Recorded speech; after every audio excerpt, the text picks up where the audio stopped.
ઝઘડિયા તાલુકાના વાસણા તેમજ ભોજપુર પાસે આવેલ નાળા પર પાણી ફરી વળતા વાહન ચાલકો અટવાયા હતા.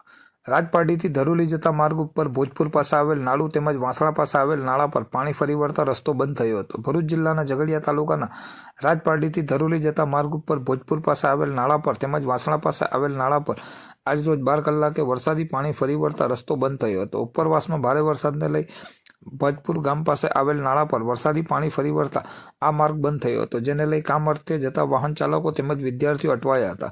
સ્થાનિકોના જણાવ્યા અનુસાર દર ચોમાસામાં આ માર્ગ પર આવેલ નાળા પર વરસાદી પાણી ફરી વળતા આ વિસ્તારના લોકોને હાલાકી વેઠવી પડી રહી છે.